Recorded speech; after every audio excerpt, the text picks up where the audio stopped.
성탄절 그러면 기쁘고 감사하기도 하지만 성탄은 예수 그리스도의 구속의 은혜가 구약 성경을 통해서 예언했던 것들이 어떻게 성취되고 있는가를 우리에게 보여주는 크나큰 사건이기도 합니다.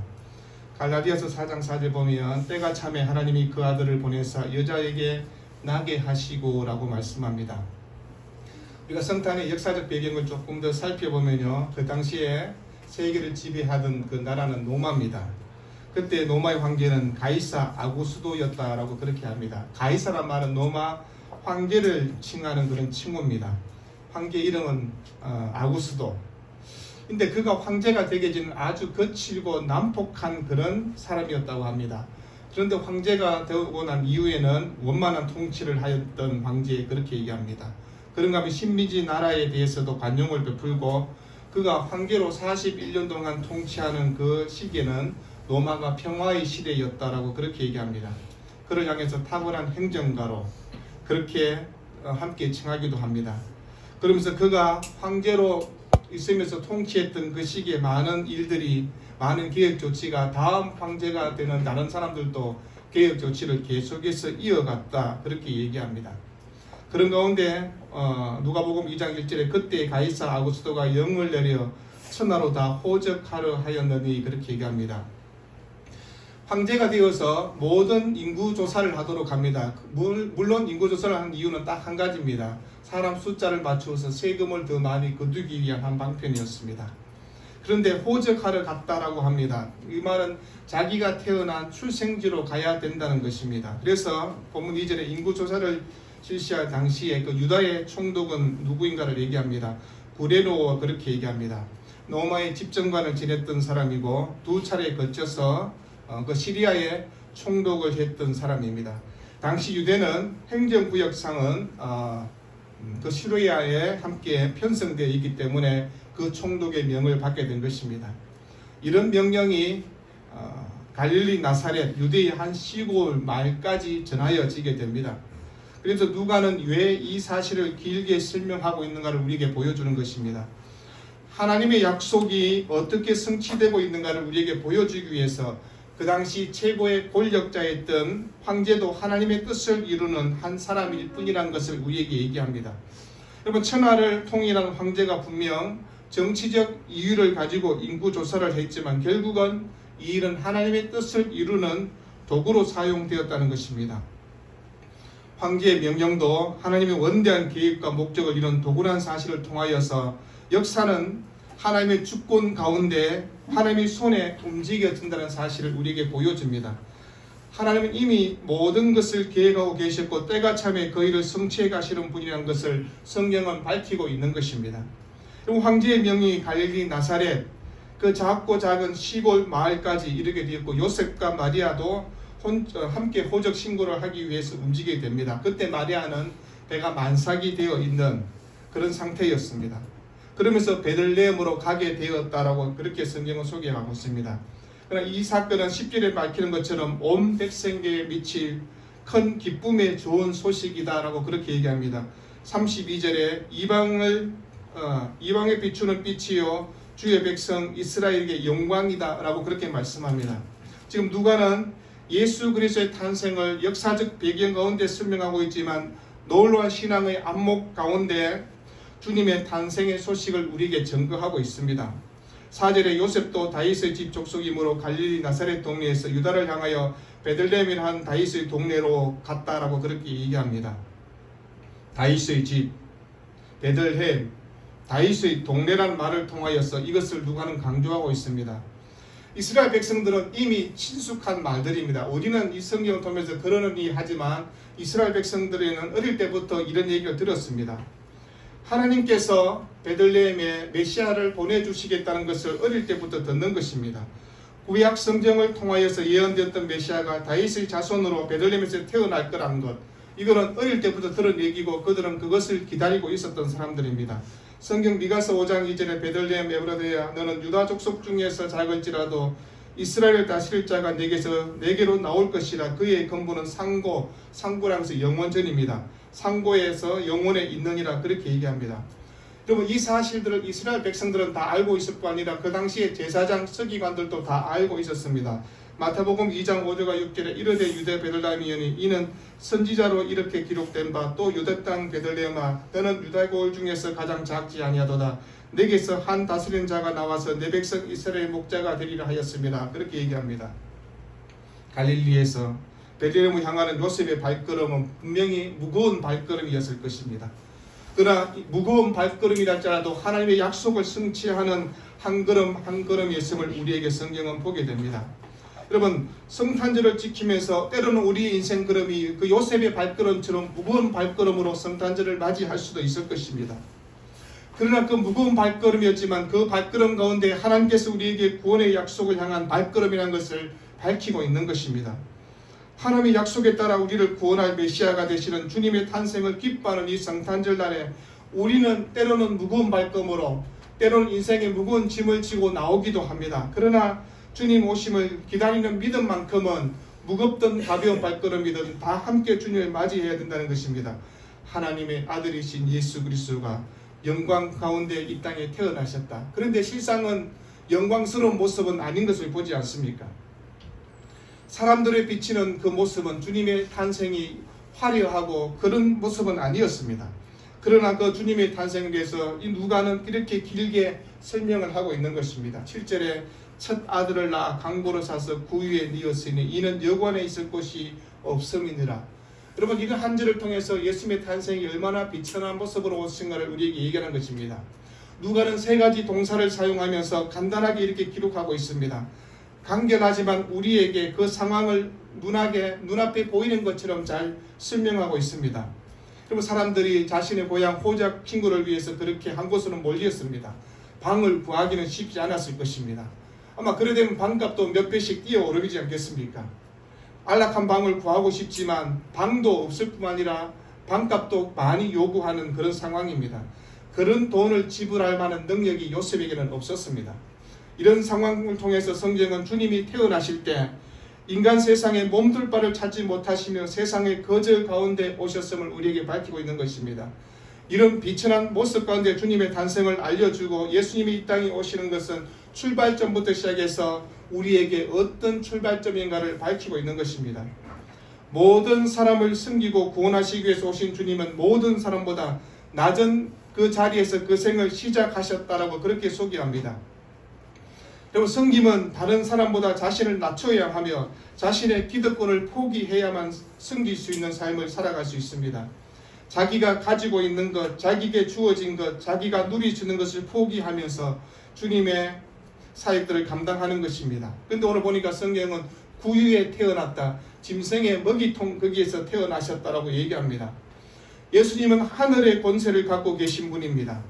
그런데 이 땅에 오실 때 사람들이 정말 보통의 자리도 아닌 가장 낮은 자리에 오셨다는 것을 얘기합니다. 그것은 하늘의 영광을 포기하고 낮고 천한 구유에 그 몸을 누이신 주님을 생각하면서 우리가 가장 값진 인생이 무엇인가를 한번 생각해 보는 것입니다. 값진 성탄이 무엇인가를 한번 생각해 보십시오. 세상을 살아가면서 모든 혜택을 누려야 하고 내가 모든 것을 가져야 한다는 생각을 갖고 있다면 주님의 섬김과 주님의 낮아지심을 다시 한번 깨우쳐 보는 것입니다.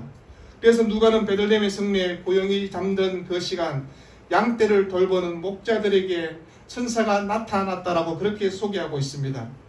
여러분, 지금은 성탄절이 얼마나 화려한지 모릅니다. 성가대에 찬양이 있고 찬양팀에 웅장한 악기 소리가 있고 보컬의 아름다운 찬양의 메들리가 있고 그렇게 성탄을 지키고 있지만 주님이 진작 오시는 그때는 그러하지 못했음을 우리에게 얘기합니다. 아무도 관심이 없습니다. 모두가 잠든 시간입니다. 그런데 목자들은 그 당시에 깨어 있었다고 얘기합니다. 여러분, 목자들 그러면 그 당시에 가장 낮은 지위에 있는 사람들입니다. 종교적 위치에서 봤을 때 가장 천한 사람으로 믿을 만한 사람이 못 되는 사람 그러면 목자라고 그렇게 얘기했습니다. 그래서 목자들은 종교 의식이나 또 함께하는 정결 예식에도 참여할 수 없는 사람이라고 그렇게 취급받았던 사람들입니다. 그저 가축들을 돌보는 사람, 자기 일에 몰두하고 바쁘게 살아가는 사람, 그런 사람들에게 천사가 나타났고 영광스러운 소식을 알려주었다고 얘기합니다. 여러분, 조금만 생각해 보면 뭔가 배역이 잘못된 듯한 그런 느낌을 받을 수 있을 것입니다. 그 당시 사람들에게 신뢰받지 못하고 사람 대접 받지 못하고 멸시받는 그 사람들, 신분으로 보면 가장 낮은 신분의 사람들, 살기 바빠서 그렇게 살아가는 사람들, 종교 의식법이나 규례를 잘 지킬 수도 없는 사람들이라고 얘기할 수 있습니다. 그리고 목자들은 한 곳에 정착하는 것이 아니라 이곳저곳을 돌아다녀야 되는 사람들입니다. 사람들이 말할 때 가장 비인기 직업, 3D 직업이라고 얘기할 수 있는 그런 직업입니다.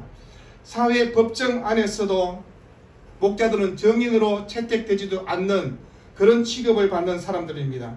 그래서 자신의 권리와 권세도 없는 그런 사람들입니다.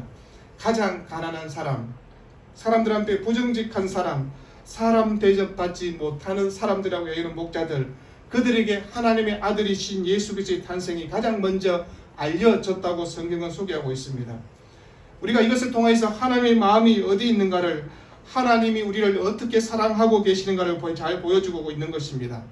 여러분, 세상은 유명인사, 잘 나가는 사람, 인기 있는 사람, 많이 배운 사람이 아니라 오히려 세상에서 가장 멸시받고 천대받는 그 자를 택하여서 하나님께서 가장 영광스러운 소식을 전하여 줬다고 얘기하는 것입니다. 이게 바로 하나님의 부르심입니다. 여러분, 부르심은 높고 낮음이 있는 것이 아니라 하나님께서 우리를 이렇게 부르셨다고 얘기하는 것입니다. 그래서 바울은 고린도전서 1장에서 이렇게 소개합니다. 형제들아, 너희를 부르심을 보라. 육체를 따라 지혜로운 자가 많지 아니하며 능한 자가 많지 아니하며 문벌 좋은 자가 많지 아니하도다. 그러나 하나님께서 세상에 미련한 것들을 택하사 지혜 있는 자들을 부끄럽게 하려 하시고 세상에 약한 것들을 택하사 강한 것들을 부끄럽게 하려 하시며 하나님께서 세상에 천한 것들과 멸시받는 것들과 없는 것들을 택하사 있는 것들을 폐하려 하시리라고 그렇게 고백합니다. 이런 하나님의 선택은 우발적으로 이루어진 것이 아니란 것입니다. 하나님의 온전한 계획 가운데 그 부르심의 사건을 소개하고 있는 것입니다. 여러분, 우리가 함께하는 신앙의 삶이 무엇인가를 한번 생각해 보십시오. 우리가 구원받은 것 무엇으로 설명할 수 있겠습니까? 여러분, 목자들에게 전하여진 그 소식들을 한번 떠올려 보는 것입니다. 세상의 법정에서 정인으로 자격마저 박탈당한 그들의 귀에 하나님의 아들이신 예수 그리스도가 태어났다고 그러면 사람들이 뭐라고 얘기할까요? 너가 하는 말들은 하나도 믿을 수 없다고 얘기하는, 너의 말을 어떻게 신뢰할 수 있는다고 하는 그 목자들에게 가장 큰 구원의 기쁨의 소식이 먼저 온 것입니다. 그게 신앙이란 것입니다. 받을 수 없는, 자격도 없는 우리에게 들려준 구원의 소식이 바로 믿음의 소식이라고 우리에게 얘기하는 것입니다. 우리 또한 아무런 자격도 되지 못합니다. 그러나 하나님의 택하신 은혜 가운데 우리가 구원받은 하나님의 자녀로 살아갈 수 있는 것, 전적인 하나님의 은혜인 것을 보지 않습니까? 목자들의 증거대로 주님은 구유에 초라하게 보잘것없는 모습으로 그렇게 누워 계십니다. 여러분, 복음의 정리는 이렇게 증거되는 것입니다. 신학자들을 통해서, 유명한 목사들을 통하여서 잘 나가는 연예인 중에 그런 크리스찬들을 통해서 복음이 증거된다고요? 아닙니다. 그렇게도 복음이 증거되지만 하나님께서 가장 약하고 연약하고 사람들의 신뢰의 대상도 되지 못하는 그들을 통하여서도 하나님의 놀라운 구원의 소식이 증거된다고 얘기하는 것입니다. 예수 그리스도의 나심은 이러하다고 얘기하는 것입니다. 복음의 시작은 하나님의 아들이신 예수 그리스도가 이 땅에 오셔서 그분을 구주로 믿을 때 그것이 가능한 것입니다. 여러분, 복음은 이렇게 세상에서 천대받고 인정받지 못한 목자들의 증언에 대해서 복음의 기초가 된 것입니다. 비록 교회 안에서 세상에서 유명한 사람이 아닐지라도, 많은 것을 가지지 못하여도, 많이 배우지 못하여도 주님은 이런 사람을 통해서 하나님의 신묘마척한 그런 역사를 만들어 가신다는 것입니다. 여러분, 기독교는 세상의 지식으로 깨달아지는 것이 아닙니다. 많이 배운다고 믿음이 더 많아지는 것도 아닌 것을 보지 않습니까? 여러분, 기독교는요, 내가 귀로 듣고 보고 눈으로 보고 손으로 만져진 것, 그것이 하나님의 특별한 은혜 가운데 이루어졌다는 것을 믿는 것입니다. 그래서 피 묻은 복음을 전가하는 것은요, 내가 맛보고 내가 만져지고 보게 된 사실을 그대로 증거하면 그게 복음의 소식이 되는 것입니다. 귀로 듣고자 하나 귀가 열려지게 되는 것 또한 하나님의 은혜가 아닙니까? 눈으로 본다고 다 보여지지 않습니다. 그런데 눈으로 보여지게 한 것 또한 하나님의 은혜임을 보게 됩니다. 손으로 만지려고 하지만 만져지지 않습니다. 그러나 손으로 만져진 것처럼 그렇게 느껴지는 이 사실이 하나님의 은혜라고 얘기하는 것입니다. 여러분, 우리의 신앙과 우리의 믿음은 이런 성탄 예배를 드릴 때 정말 하나님께서 가장 천하고 낮은 목자를 통해서 정해졌던 그 소식을 우리가 듣고 믿게 되었다는 것입니다. 그것이 바로 복음의 내용이라고 얘기하는 것입니다. 여러분, 갑작스러운 환한빛이 비춰지고 천사들이 등장하고 그 가운데 떨며 두려워하는 목자들이 등장합니다. 근데 그 목자들을 안심시키면서 전해준 소식이 오늘 읽었던 본문의 10절과 12절의 말씀이었습니다. 여러분, 여기서 가장 좋은 기쁨의 소식이 뭘까요? 베들레헴 구에서 태어난 그 아기가 구원의 주님이라는 것을 가장 크고 놀라운 소식이라는 것입니다. 세상적으로 보면 그 아버지는 목수입니다. 어머니는 결혼하기 전에도 아기를 잉태한 사람입니다. 영업방에서도 아이를 낳을 수 없는 가난한 사람입니다. 능력도 없고 무능한 사람이라고 얘기할 수 있습니다. 그런 사람 사이에 태어난 아기가 우리의 구주라고 그렇게 말하면 누가 쉽게 믿을 수 있을까요? 그런데 그게 하나님의 특별한 은혜 가운데 믿어지는 것입니다. 하나님이 말씀하시니 그대로 아멘이라는 것을 고백하지 않습니까? 여러분, 예수님이 이 땅에 태어나셨다는 것 우리가 믿지 않습니까? 천하고 천한 몸에 태어났지만 그분이 우리의 구원자라고 구주라고 믿는 것, 그게 믿음이란 것입니다. 그런데 그게 쉽게 이루어지는 것이 아닙니다. 많이 배운 사람한테 설명을 한다고 그 사람이 잘 알아듣나요? 아니지 않습니까? 그것이 믿어지는 것이 그게 은혜지 않습니까? 여러분, 강보에 쌓인 그 구유를 보면서 성경은 누가는 표적이라고 그렇게 말합니다. 믿을 만한 표적이 되냐고 물어보면 여러분 어떻게 대답하시겠습니까? 천사를 통하여 전해준 표적이 우리가 믿기 어려울 때가 있는 것입니다. 아니, 정말 세상 가운데 힘 있고 능력 있고 뭔가 가진 사람, 그 한 사람의 말이면 영향력이 있고 그런 사람을 통해서 우리에게 표적을 보여주면 믿기가 쉬울 텐데, 목자들, 정인도 되지 않는 그들의 얘기를 표적으로 그렇게 우리에게 말씀하고 있는 것입니다. 여러분, 목자들이 현장에 달려와서 막상 구유에 누인 아기 예수를 보았습니다. 그분을 보면서 구원의 주님이라고 믿을 만한 요소가 있었을까요? 아니, 여관방도 아닙니다. 말 구육관에서 말 먹이통에서 태어나신 예수 그리스도. 근데 목자들의 반응은 우리와 다르게 반응을 보였습니다. 보이는 것으로 반응을 한 것이 아니라 그들의 심령 속에 역사하시는 성령의 은혜 가운데 베들레헴으로 달려갔고 내가 보았던 것들을 다 증거하였다라고 성경은 소개합니다. 복음은 이렇게 우리에게 믿기 어려운 사실처럼 보이지만 하나님의 은혜 가운데 이것이 믿게 되었다고, 이것을 전하여지는 이것이 바로 복음인 것입니다. 그리고 신앙은 우리의 심령 속에서 일어나는 성령의 역사에 대해서 순종하고 받아들일 때 그것이 표적이 일어나고 역사가 된다고 얘기하는 것입니다.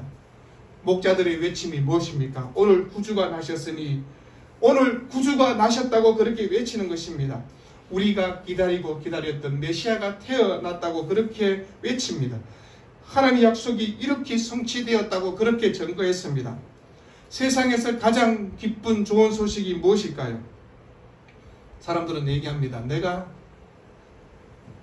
토요일 보면 제가 교회 청소와서 보면 밑에 보면 차들이 계속 벅적벅적 하거든요. 왜 그럴까 보면 다 로또 1등 될까 싶어가지고 로또 집에 들어갔다가 한 대 빠져나가면 서너 대 빠져나가면 또 들어오고 그래서 속으로 저들이 교회로 와야 될 텐데 저기로 계속 가는 거.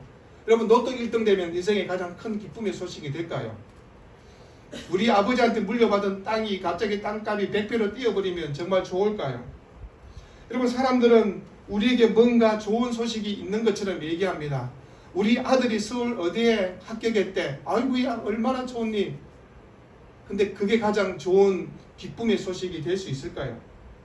여러분, 구주 탄생의 소식, 하나님의 약속의 성취가 이루어진 것, 온 인류의 가장 기쁘고 좋은 복된 소식이 무엇인가를 오늘 우리에게 소개하고 있는 것입니다. 근데 우리가 예수 그리스도의 탄생에 대해서 전가하면 사람들이 전율하고 감동하고 막 그래야 되는데 안 그러지 않습니까? 예수님이 나하고 무슨 상관이 있는데 니나 잘 믿어라. 여러분, 세상의 반응들은 그렇습니다. 목자들이 말하는 것을 들으면서 너희들은 정인도 되지 않는 이 말들을 하고 있느냐고, 너희 말은 하나도 못 믿겠다 라고 얘기하는 것입니다. 여러분, 죄와 사망의 그늘에 살던 우리를, 하나님의 심판밖에 없는 우리 인생을, 정말 죄의 억압 가운데 살아갔던 종노를 하던 우리를 하나님께서 부르셔서 구주가 탄생했다는 소식을 전하여주고 그것이 믿어졌다는 것입니다. 목자들이 믿어졌다는 것입니다. 비록 말구에 태어나신 그분이지만 그분이 우리의 구주라고 믿어진 것이 은혜가 아닙니까? 여러분, 고통과 사망의 날이 끝나고 의와 평강과 구원의 기쁨이 있는 날이 오는 그날이 바로 성탄절이라는 것을 얘기하는 것입니다. 사람들의 눈에 비치는 것으로 보지 말고 하나님의 눈에 보이는 세상의 역사를 바라보라고 얘기합니다. 여러분, 우리에게 길게 들여진 죽음의 그늘이 사라지고 오직 하나님 나라의 천국의 기쁨 가운데 살아갈 수 있는 인생이 열렸다고 얘기하는 것입니다. 여러분, 우리가 하나님 없이 내 힘대로 한번 살아보려고 발버둥처럼 인생이지만 그것이 우리 뜻대로 우리 마음대로 되는 것이 있습니까? 하나도 없지 않습니까? 그러나 예수 그리스도가 이 땅에 태어나셔서 하나님과 우리를 화목케 하시고 우리의 모든 죄값을 용서해 주시고 하나님의 천국 백성으로 살아갈 수 있는 은총을 베풀어 주시고 하나님 우리의 아버지가 되도록 그렇게 불러주시도록 인도해 주신 것이 얼마나 큰 기쁨의 소식인지 모릅니다. 여러분, 그러나 우리가 이런 성탄의 기쁨의 소식을 매일매일 들어야 되는데 성탄절날 하루만 듣고 그것으로 끝나버리면 그건 올바른 성탄의 의미를 지키는 것이 아닐 것입니다. 매일매일 삶 소식에서 예수 그리스도의 구원의 기쁨의 소식을 함께 들으며 살아가는 것입니다. 여러분, 믿음이 무엇인가를 생각하고 신앙의 길이 무엇인가를 한번 생각해 보시기 바랍니다. 구주 탄생의 소식을 믿음으로 듣는 자마다 큰 기쁨이 솟아나는 것입니다. 이런 것을 깨달은 목자들이 20절에 목자들은 자기들에게 이르던 바와 같이 듣고 본 모든 것을 인하여 하나님께 영광을 돌리고 찬송하며 돌아갔다라고 얘기합니다. 여러분, 이 기쁨은 아무나 누릴 수 있는 것이 아니라고, 하나님께 아무나 영광을 돌릴 수 있는 것이 아니라고 얘기하는 것입니다. 하늘 아버지의 그 깊은 사랑을 맛보며 느낄 때 이 기쁨은 시작되는 것이며 하나님께 영광을 돌리게 된다고 얘기하는 것입니다. 하나님의 영으로 허락하신 충만한 이 기쁨이 아무나 누릴 수 있는 것은 아닐지라도 우리에게 그 기쁨을 누리게 해주셨다면 그 기쁨을 누리고 살아가도록 얘기하는 것입니다. 우리가 그 기쁨을 손으로 만졌지 않습니까? 눈으로 보았습니다. 귀로 들었습니다. 이 모든 것을 다 알게 되었습니다. 그러면 어떤 인생을 살아야 되는가를 분명한 것입니다. 목자들은 큰 기쁨의 소식을 듣고 돌아갔습니다. 우리 또한 이 감격의 소식을 들었지 않습니까? 내 삶에 근신된 것도 있습니다. 내 삶에 염려거리도 있고요. 내 삶에 괴로움도 있고요. 그러나 그것을 뛰어넘어서 하나님의 구원의 큰 기쁨을 바라보며 맛보는 것입니다. 그게 바로 성탄을 맞이한 성도들의 삶입니다. 여러분, 왜 우리가 계속해서 베들레헴으로 걸어가야 됩니까? 왜 계속해서 무거운 발걸음으로 걸어가야 됩니까? 인생이 무겁기 때문에 그렇습니다. 그러나 그곳에 무거운 발걸음으로 걸어갔던 그곳에 구주가 탄생하셨고 구주가 그곳에 계신다고 우리에게 얘기하는 것입니다. 하나님의 창조의 역사 우리를 향한 구원의 큰 기쁨의 소식을 우리에게 전하여 주었지 않습니까? 나는 이렇게 비참하게 살 인생이 아니라고, 나는 하나님의 자녀된 권세이며 살아갈 수 있는 하나님의 아들과 딸의 권세를 누리며 살아갈 사람이라고 그렇게 우리에게 지금 밝히고 있는 것입니다. 구유에 태어난 그 아기 예수가 모든 만물의 질서를 회복하고 평화를 이루며 구원하실 주님으로 믿고 있다면 다시 우리가 하나님의 영광을 위해서 그런 신앙으로 살아가라고 우리에게 얘기하는 것입니다. 여러분, 그냥 성탄절 한번 한 날 이렇게 예배드린 것으로 끝나버린다면 주님 오심의 기쁨을 다 누리지는 못하는 것이 될 것입니다. 우리가 살아가는 삶의 자리에서 다시 한번 구원의 주님을 믿는다면 내가 처한 상황이 어떠하다 할지라도 내 삶에 어떤 환경이 있다 할지라도 이 기쁨의 감격을 누리며 살아가라고 얘기하는 것입니다. 오늘 14절에 이런 찬양을 올려드리지 않습니까? 지극히 높은 곳에서는 하나님께 영광이요 땅에서는 하나님이 기뻐하는 사람들 중에 평화로다. 그럼 찬송가 우리가 112장 보면 참 반가운 성도여 다 이리 와서 베들레헴 성 안에 가봅시다. 저 부위에 누이신 아기를 보고 엎드려 절하세 구주 나시느라. 이 고백이 우리의 기쁨의 찬송의 고백이 되어야 될 것입니다. 여러분, 천사들의 노래를 들으며 마음속에 가졌던 그 감격과 기쁨이 우리의 삶에 날마다 누려질 때 여러분, 그 발로 달려가는 사람들의 삶의 길은 다른 것입니다. 무거운 발걸음으로 베들레헴으로 달려갔던 그 발걸음이 이제는 주님과 함께 걸어가는 발걸음으로 바뀌게 된다고 얘기하는 것입니다. 그 은혜를 나눈 목자들이 15절에 서로 말하되라고 얘기합니다.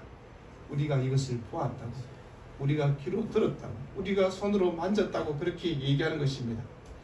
우리에게 이루어진 일들을 맛보고 느낀 것을 서로 말하고 그렇게 고백하는 것입니다. 여러분, 신앙은 이런 것입니다. 내가 본 하나님, 내가 만져진 예수 그리스도, 내가 귀로 들었던 하나님의 성령의 음성을 우리가 나누며 살아갈 것을 얘기하는 것입니다. 여러분, 이런 성탄의 기쁨을 오늘 하루만 누리지 마시고 날마다 누리시기를 바랍니다. 그러기 위해서는 주님이 우리 땅에 오신 그 구원의 주님을 날마다 바라봐야 되는 것입니다. 주님을 놓쳐버리면 인생의 발걸음이 무거워질 수밖에 없는 것입니다. 내 인생이 왜 이렇게 힘들까? 내 인생이 왜 이렇게 지치게 만든 일들이 많을까? 나는 되는 일이 없네라고 할 때 여러분 그것은 주님을 놓쳤기 때문에 그렇습니다. 예수 그리스도를 바라보는 그 눈길이 있는 사람은 인생이 비록 무겁고 힘들고 지칠 수밖에 없는 상황이 있다 할지라도 주님 때문에 기뻐하고 감사하고 이 짧은 나그네 인생길이 내 인생의 전부가 아니라는 것을 알기에 영원한 그 천국에서 살아갈 그 삶을 알기에 기쁨과 감격 속에서 살아갈 수 있는 것입니다. 여러분 이런 성탄의 기쁨과 은혜를 누리며 살아가는 여러분 모두가 되기를 우리 주님의 이름으로 축원드립니다. 기도하겠습니다.